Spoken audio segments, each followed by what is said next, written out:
haven't seen you guys in a minute. How are we doing today? How are things going? States are now opening. We're open here.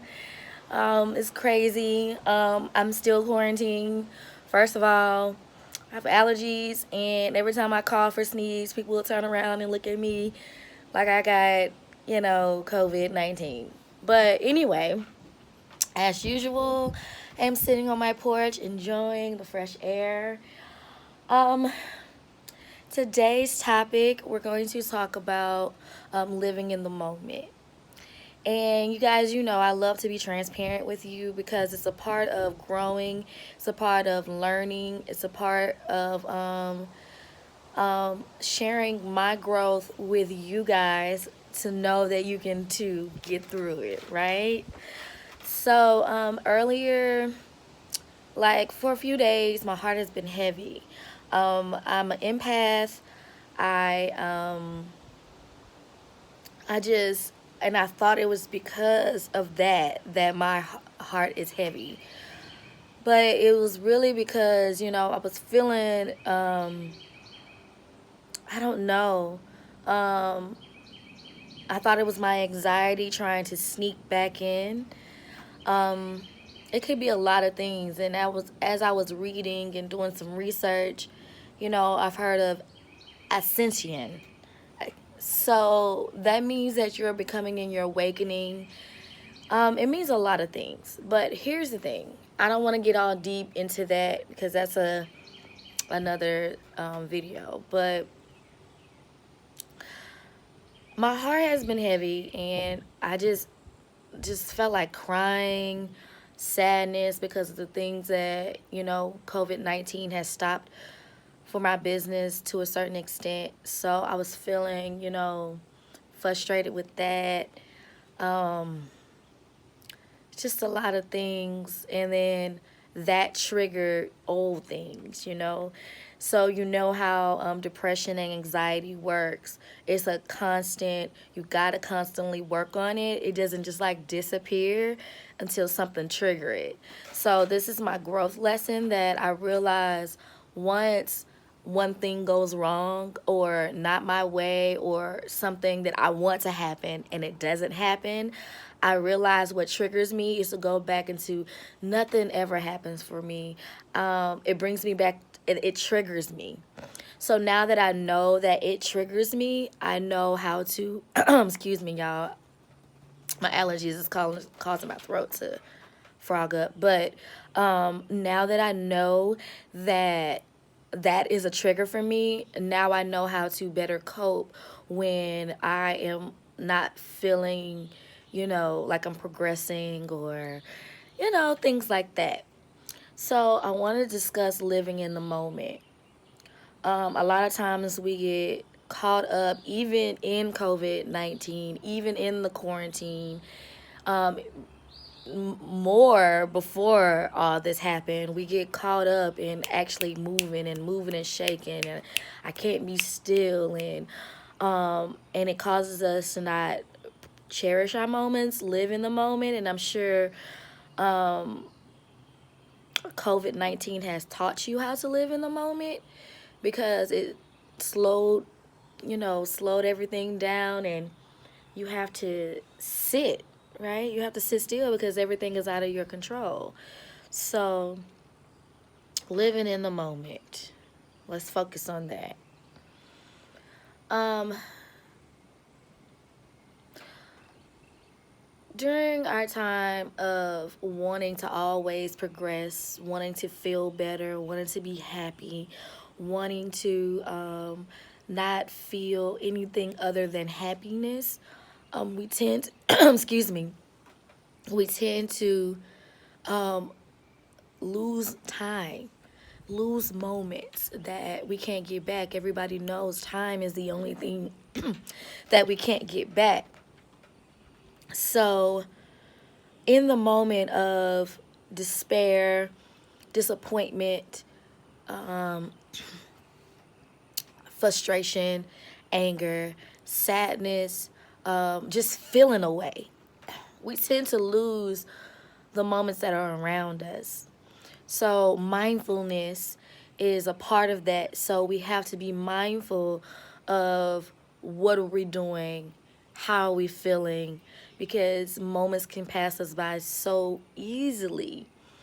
So we can be caught up in our own stuff, and your kids want some type of attention and they're crying, and you think they're crying just to get on your nerves or anything, but no, maybe it's just a cry for attention. Maybe it's because um, it was a moment has been passed, and the universe always bring you back to where you should be, and it's up to you to take on that alignment train or to continue to be out of alignment. So, on your journey of spirituality, on your journey to happiness, I want you to always be mindful of what you're doing and how you're doing it and how you're going about, because it affects other people whether you know it or not. Your it's okay to be in your funk. I'm not telling you to do that, but what I am saying is be mindful. Try to catch a moment if you can. So, when I was feeling not so much myself, I I call my little sister, that's like my heart. I call my little sister to bring her over and try to live in that moment with her.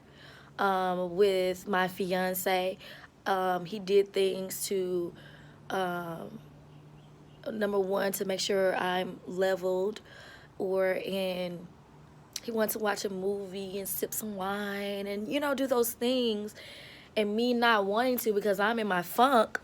I'm like, I'm not in the mood for this. But to release a pattern that I've always been used to, and I want to release it, I have to get out of it. So, mind you, your spiritual journey is solely for on you. It's your accountability. It's on you. Nobody can get you out of it but you, right? So you have to, some people, you have to force yourself to live in a moment. And you can live in a moment, ride that wave, and then if it takes you back down, get back in that wave. Because we're human. We're not going to be on the wave and riding the wave the whole way through.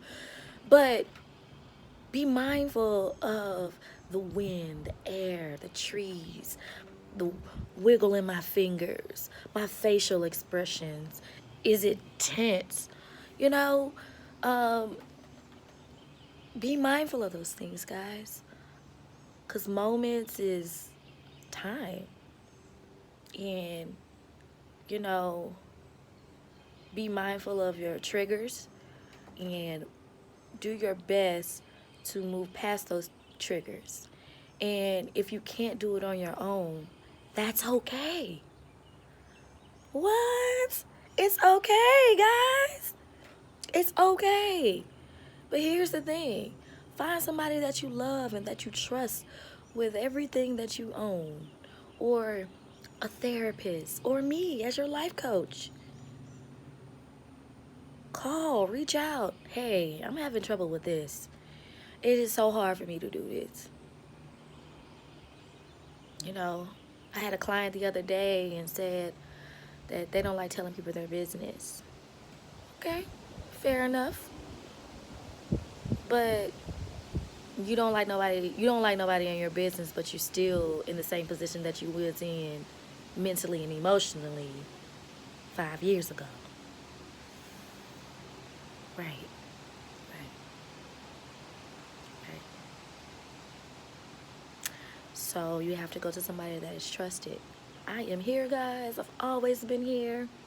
I thought I'll just come on YouTube and express that and share that with you guys, to tell you guys to keep going. Your spiritual journey is not all peaches and cream. Growth, you have to have growing pains. Remember that tree I was telling you about? You have to replant that tree, so it's going to go through some winds, some storms, or whatever you want to call it. I don't call it that. I just call it growth and lessons. That's it. It's not a hard thing. If you just let life be. And that was my issue. I wanted to be like, man, why is this happening? You know, and I reverted back to, I realized that was a trigger. So I reverted back to, for like maybe a day. Like, I didn't want to get out of bed. It was just, but I did. I didn't want to, but I did because I realized it was a trigger. So that is the difference between feeling the emotion and sitting in the emotion. Remember, I was telling you about that. So, guys, I want you to learn to live in the moment. I was watching a movie. I'm going to get it off, but I was watching a movie called Eye for an Eye. And it was about a lady whose child got murdered, and the man who murdered the child got off scot-free, okay? And she has another younger child. And one day, the younger child, was trying to get the mother's attention. Like, hey, look at my picture. Look at the picture I drew. And the parent totally disregarded the child. Totally disregarded it. Number one, that's how children's traumas happen. Okay? They learn things through their parents. If you don't give them attention now, they seek it later in other ways. But anyway, number two, she was not living in the moment. She was so caught up in her child's murder, which is understandably, but you have to do equal attention. You chose to have two children, they're gonna need both attention. Just as much as she was alive, you will have to split up your attention. That's just what a parent is. Okay? So in that moment, and then the husband came and was like, your daughter was just trying to get your attention. Your daughter wanted to show you the picture that she made for you, and you totally ignored her. Like, her husband called her out on her shit, right? And the wife was like, wow, and just started crying. Okay? So, in our funk, you have to realize that it affects other people in different ways. People who love you and you push them away, you can't do that. You want to, because it's your life, it's your feelings. They don't understand. This is my life. I had a rough life. I did this. But here's the thing. We all recognize you have a trauma, but you are accountable for getting out of that. You are accountable for your actions. It does not excuse your actions. Your traumas does not excuse your actions. It doesn't. Ooh, I'm going to talk about that later. But anyway, being mindful, being considerate of your time, because, you know, you can't get it back. Ride the wave and continue your alignment journey. And that's more important than anything in the world, being in alignment. Because when you're in alignment, your life just gets access to many things that you never thought you would have access to. Okay, guys, I'm done sitting outside. My allergies is getting triggered. Okay, I'll talk to you guys later. Bye.